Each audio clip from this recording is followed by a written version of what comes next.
नमस्कार दोस्तों, स्वागत है आपका हमारे यूट्यूब चैनल में। आज मैं आपके लिए इलेक्ट्रिशियन का टॉपिक लेकर आया हूँ। इंडियन इलेक्ट्रिसिटी रूल्स 1956, भारतीय विद्युत अधिनियम। इलेक्ट्रिशियन के लिए वायरिंग का बहुत ही मोस्ट इम्पोर्टेंट चैप्टर है, जिसके बारे में हम डिस्कस करते हैं। तो वीडियो को शुरू करने से पहले आप मेरे चैनल को सब्सक्राइब करें और आगे के अपडेट्स के लिए यहाँ से आप लेटेस्ट वीडियोज़ की न्यूज़ प्राप्त करते रहें। तो चलिए आगे बढ़ते हैं। IER 1956 के बारे में डिस्कस करने से पहले आपको बता दें कि इसमें काफ़ी सारे अपडेट्स हुए हैं, जिनके according NEC national electrical code 2011 इसका अपडेटेड वर्जन है। तो आपको पॉइंट टू पॉइंट इसमें जो बातें हम नोट करने जा रहे हैं। तो सबसे पहले रूल नंबर 1, जो कि रूल नंबर 28 है, वायरिंग से संबंधित रूल्स के बारे में हम यहाँ स्टडी करेंगे। तो यहाँ पे सबसे पहले रूल 28 की बात हो रही है। रूल नंबर 28 वोल्टेज के बारे में है। तो वोल्टेज क्या है? एक पोटेंशियल डिफरेंस होता है जो कि कंडक्टर टू कंडक्टर या कंडक्टर टू अर्थ के बीच में होता है। क्लासिफिकेशन ऑफ वोल्टेज 3 तरह से दिया गया है। आपका low voltage 250 volt, medium voltage 650 volt, high voltage 22 kV और EHV 22 kV से ऊपर। तो बेसिक आपको फंडामेंटल्स पता ही है कि वोल्टेज ग्रेड बोलते हैं इसको। तो आपको 250 वोल्ट, 650 वोल्ट, 22 kV और 22 kV से ऊपर, ये आपको रेंज याद रखनी है। नेक्स्ट रूल की बात करते हैं अपन, रूल नंबर 31 की। तो ये पॉजिटिव फेज जो भी है उनके अपन कट आउट लगाना चाहिए, यानी कि जो भी लाइव कंडक्टर्स हैं, जो अनआर्थड होते हैं, उनके ऊपर एक कट आउट लगाना चाहिए। जो भी सेफ्टी डिवाइस हम लगाते हैं, फ्यूज, MCB या कोई भी जो भी सेफ्टी डिवाइस हो।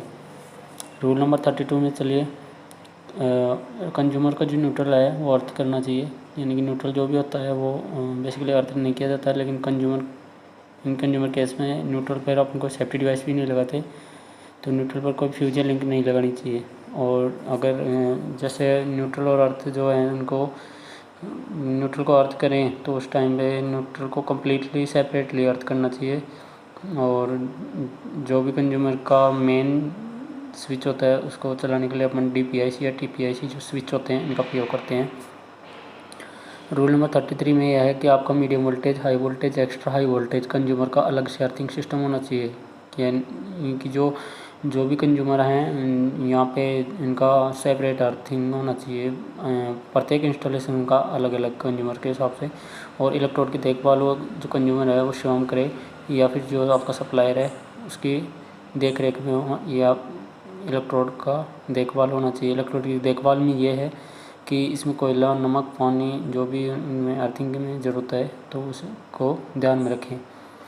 R34 में यह है कि बेयर कंडक्टर जो हैं, नंगे चालक तार जिनको हम कहते हैं, यहाँ तक आसान पहुँच नहीं होनी चाहिए। यानी कि जब कभी हम काम कर रहे हों तो ऐसी लोकेशन हो जहाँ पे अपन इजीली इनके कांटेक्ट में आ सकें, तो ऐसा नहीं होना चाहिए, क्योंकि नॉट पॉसिबल टू रीच। ये R35 में है कि मीडियम वोल्टेज, हाई वोल्टेज से संबंधित एनक्लोजर में उपकरणों, मशीनों पर कॉशन नोटिस लगाना आवश्यक है। कॉशन का मतलब ये होता है कि जो भी चेतावनी चिन्ह होते हैं आपके, तो ये इसमें शामिल किए गए हैं। 36 में यह है कि इलेक्ट्रिक उपकरण या कंडक्टर पर कार्य करने से पहले अर्थ का डिस्चार्ज करना चाहिए। तो ये बेसिकली आपको समझ में आया होगा कि जहाँ पे भी अपन काम करते हैं पहले अर्थिंग, उसके बाद में अपन काम करना स्टार्ट करते हैं। तो ये अर्थ करने से क्या होता है कि इक्विपमेंट में जो भी चार्ज होता है वो डिस्चार्ज हो जाता है। रूल नंबर 36 के बाद में जो वायरिंग से संबंधित है वो रूल नंबर 41 है। वैसे और भी सब रूल हैं जिनके बारे में हम यहाँ डिस्कस वायरिंग से रेस्पेक्ट में अगर करें तो फिर 41 है नेक्स्ट जो है इससे रिलेटेड है। उपकरणों के केबल का इंसुलेशन बहुत अच्छा होना चाहिए ताकि वातावरण में जो भी एबनॉर्मल कंडीशन है उनको वो सहन कर सके और चोट भी सहन कर सके। मेटल कवर जो मशीन के फ्रेम से जुड़ा होना चाहिए, अर्थ किया होना चाहिए, सुनिश्चित करें। मेटल कवर जो भी मशीन की जो मेटालिक पार्ट है, यहाँ से नट बोल्ट के द्वारा उसको अर्थ किया हुआ होना चाहिए। और आगे इसके बारे में थोड़ा डिटेल से बताएंगे। इसी में सब रूल आएगा। R42 सर्किट या उपकरण जो रेटेड वोल्टेज है, जो भी रेटेड वोल्टेज एज मीन 250 या 415 415 वोल्ट या 250 वोल्ट जिस रेटिंग पे भी अपन काम में ले रहे हैं, तो वहाँ से ज़्यादा वोल्टेज उस पर आना नहीं चाहिए, यानी कि ज़्यादा वोल्टेज पर वो चार्ज नहीं हो। इस तरह से उसका इंस्टॉलेशन करना है। 43 में है, और रूल नंबर 43 कि प्रत्येक जनरेटिंग स्टेशन या पावर प्लांट या ग्रिड सब स्टेशन या सब स्टेशन जो भी, ये एक सिक्वेंशियल रेंज है पावर स्टेशंस की। तो यहाँ पर जो बेसिक ज़रूरत है वो आग बुझाने के साधन होने चाहिए। रेत, बजरी, बाल्टियाँ, अग्निशामक यंत्र और फर्स्ट एड बॉक्स ये अवश्य रखने चाहिए। यहाँ पे कुछ थोड़ा सा डिटेल से बताना चाहूँगा कि आपको रेत और बजरी भरी बाल्टियाँ, यानी कि बाल्टियाँ जो हैं वो रेड कलर की होती हैं, और इनमें जो जो मटेरियल होता है रेत और बजरी। अग्निशामक यंत्र भी कुछ अलग अलग टाइप्स के होते हैं। Generally A, B, C, D class की जो फायर होती है उसके अकॉर्डिंग आपका अग्निशामक यंत्र होता है। जो सबसे वाटर टाइप इसमें यूज नहीं होता है, बट इनिशियली फोम टाइप और CO2 और आपका जो CCl फॉर कार्बन टेट्राक्लोराइड, ये इसमें बेसिकली यूज होते हैं। और रूल नंबर 44 की बात करें तो यहाँ पे जो भी आपका जनरेटिंग स्टेशन है, power plant, grid sub station या सब स्टेशन या फैक्ट्री पर हिंदी और इंग्लिश या प्रांतीय लैंग्वेज जो भी हो, जैसे अपने इंडिया में काफ़ी सारी प्रांतीय लैंग्वेज हैं। कॉन्स्टिट्यूशन में 22 भाषाएँ हैं, तो उनमें से जैसे कोई सी भी जिस स्टेट में जो लागू हो वहाँ पे उनके लोकल लैंग्वेज में, और साथ में हिंदी या इंग्लिश, तो शॉक ट्रीटमेंट तो ये अवश्य लगा होना चाहिए। यानी कि हाउ टू रेस्क्यू, यानी कि उपचार कैसे करें, शॉक लगने की जो जो पोजीशन है उनके अकॉर्डिंग, या फर्स्ट एड की जो विधियाँ हैं, कृत्रिम श्वसन की जो विधियाँ हैं, उनको इसमें डिस्क्राइब करना चाहिए। और फर्स्ट एड के बारे में थोड़ा डिटेल से बताना चाहिए। तो इसमें बारे में ये शॉक ट्रीटमेंट चार्ट अवेलेबल होने चाहिए। R45 में है कि बिना कॉन्ट्रैक्ट या वायरमैन जो लाइसेंस है, कि कॉन्ट्रैक्टर का लाइसेंस या वायरमैन का लाइसेंस, जो ऑथराइज्ड पर्सन है वही इसके वायरिंग का फिटिंग या मरम्मत करने का काम कर पाएगा। बाकी और बिना लाइसेंस के किसी को यह अधिकार नहीं है। तो ऐसे इंस्टॉलेशन को सप्लायर सप्लाई भी नहीं देगा। सप्लायर से मतलब है कि यहाँ पे जो आपका डिस्कॉम होता है, यानी कि डिस्ट्रीब्यूशन कंपनी का अपन डिस्कॉम बोलते हैं, तो ये आपका सप्लायर कहलाता है। तो ये ऐसे अनऑथराइज्ड को सप्लाई नहीं देगा। R46 में है कि प्रत्येक इंस्टॉलेशन की पीरियोडिक इंस्पेक्शन, सामयिक निरीक्षण 5 साल के भीतर होनी चाहिए। इंस्टॉलेशन जो भी लगा हो, चाहे वो सप्लायर ने कहीं पे भी लगाया हो, चाहे वो इंडस्ट्रियल हो, कॉमर्शियल हो या डोमेस्टिक हो, उसकी पीरियोडिक इंस्पेक्शन होनी चाहिए। वैसे तो साल भर के भीतर करते हैं रेगुलरली, लेकिन एक लॉन्ग टाइम नहीं होना चाहिए, लॉन्ग टाइम गैप नहीं होना चाहिए। R47 सप्लायर सप्लाई देने से पहले टेस्ट करें। कोई भी वायरिंग या इंस्टॉलेशन को अगर सप्लायर है उसको फर्स्ट टाइम एनर्जी फीड करता है, तो यहाँ पे उसको सप्लाई देने से पहले उसको टेस्ट करना चाहिए। टेस्ट में काफ़ी सारे टेस्ट होते हैं, जैसे इंसुलेशन टेस्ट है, अर्थ लीकेज टेस्ट है, ऐसे कुछ टेस्ट होते हैं। तो अभी आगे हम उसकी बात करेंगे। R48 में है कि सप्लायर उपभोक्ता को सप्लाई देने से मना कर सकता है, अगर जब ये टेस्ट करते टाइम पे सप्लायर को लगे कि लीकेज करंट 1/5000 से अधिक लीकेज कर रही है, यानी कि जो नॉर्मल फ्लो करंट है, नॉर्मल रेटेड करंट है, उसकी 1/5000 से ज़्यादा रेंज पे करंट लीक कर रही हो, तो सप्लायर उस कंज्यूमर को सप्लाई देने से डिनॉय कर सकता है। R49 में यह है कि सप्लाई उपभोक्ता का कनेक्शन 48 घंटे के भीतर काट सकता है। तो वही कंडीशन है कि इसमें लास्ट एक्शन ये ले सकता है, सप्लायर की वहाँ का कनेक्शन डिस्पैच कर सकता है।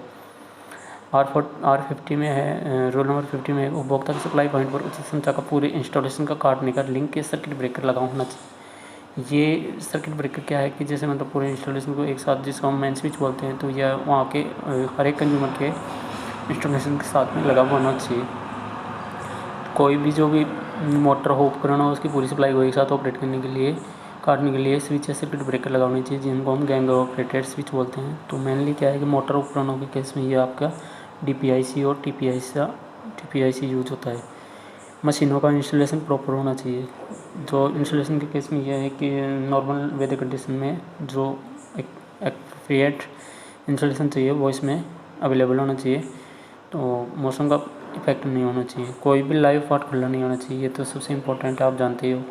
R51 में है कि ओवरहेड लाइन को छोड़कर सभी कंडक्टर इंसुलेटेड होने चाहिए, यानी कि ओवरहेड लाइन के जो कंडक्टर हैं वो बेयर कंडक्टर होते हैं, बाकी जो कंडक्टर अपन जो नॉर्मल यूज लेते हैं जैसे मशीन या कंट्रोल कैबिनेट वायरिंग जहाँ भी जो हो, तो सभी कंडक्टर एक इंसुलेटेड होना चाहिए। आगे सभी मेटालिक पार्ट भी अर्थ होने चाहिए, जो भी मेटालिक पार्ट है मशीन की फ्रेम है, कैस बॉडी बोलते हैं जिसको, ये अर्थ होना चाहिए। स्विच बोर्ड के आगे 1 मीटर ऊपर, 2 मीटर पीछे 1 मीटर तक खुला स्थान होना चाहिए। जहाँ पे भी स्विच बोर्ड लगे हों, पैनल लगे हों, तो उनके आगे पीछे एक स्पेस होना चाहिए। R52 में है कि उपभोक्ता विद्युत इंस्टॉलेशन को सुरक्षित रखने के लिए जिम्मेदार है, यानी कि उपभोक्ता जो है इंस्टॉलेशन को सुरक्षित रखने की जिम्मेदारी उसकी यह है कि उसके संबंधित इंस्टॉलेशन का जो इसका कमीशन होता है, यानी कि जब इंस्टॉलेशन सप्लायर उसको हैंड ओवर कर देता है कंज्यूमर को, तो उसके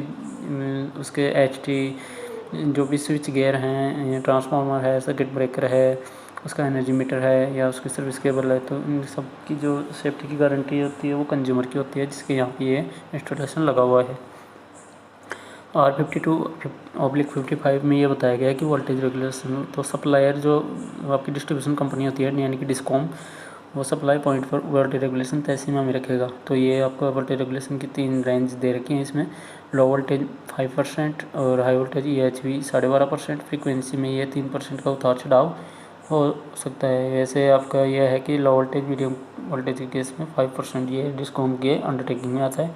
HV और EHV का जो 12.5% है ये भी आपके उसी के अंडरटेकिंग में आता है।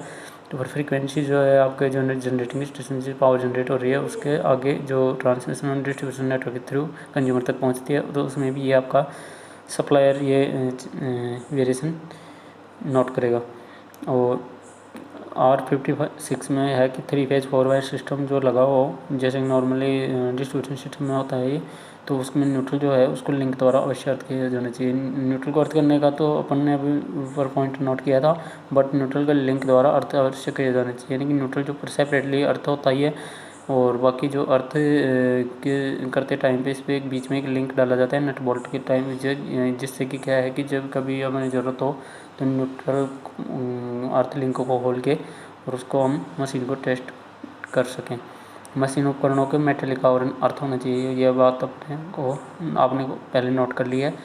तो ये मेटेलिक आवरण अर्थ होने चाहिए, इसका मतलब ये है कि जो भी medium voltage high voltage machine होती हैं आपकी, या जो भी कोई ट्रांसफार्मर है आपका, जो भी जनरेटर है, या जो भी आपके काफ़ी सारे जो भी मेटेलिक, बेसिकली इलेक्ट्रिकल में 3 फैक्टर हैं, एक ट्रांसफार्मर है, जनरेटर है, मोटर है।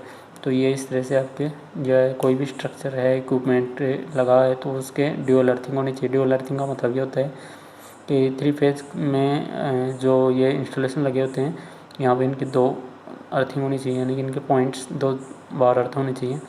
और सिंगल फेज में जो अपने डोमेस्टिक यूज़ होता है, यहाँ पे भी काफ़ी सारी मशीन उपकरण हैं, उनके एक फेज में यानी कि सिंगल फेज जो है वहाँ पे एक अर्थ पॉइंट होना ज़रूरी है।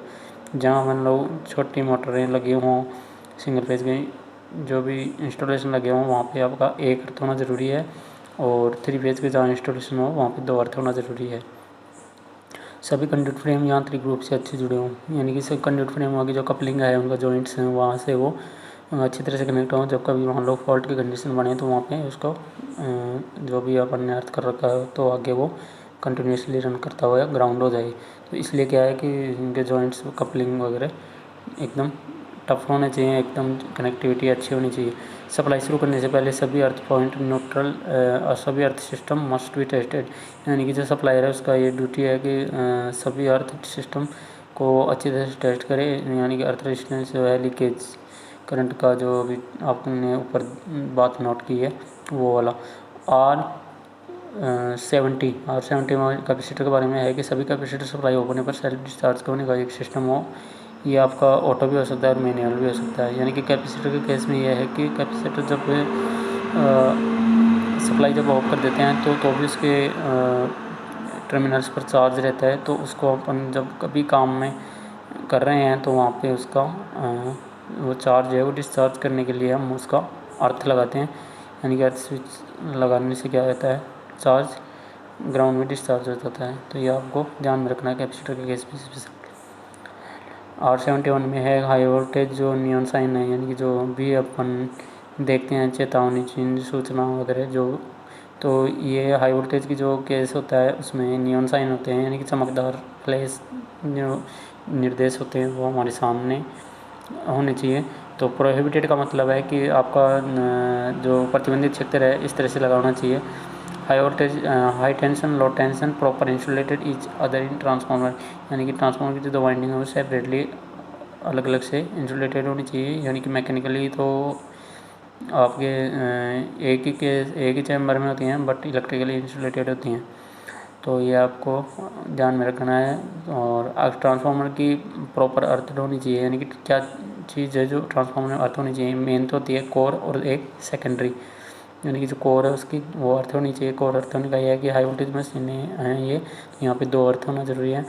और आपका जो सेकेंडरी वो भी आपका अर्थ होना चाहिए। सेकेंडरी में जो आपका ट्रांसफार्मर है उसके जो भी कनेक्शन जिस टाइप के हों तो वो आपका अर्थ होना चाहिए। फायर प्रूफ लिंक ज़मीन से 2.5 मीटर ऊपर लगाना चाहिए, यानी कि 2.5 मीटर का यह है कि जो भी आग या चेतावनी चिन्ह जो भी है जो ज़मीन से अप्रोप्रिएट हाइट पे होना चाहिए।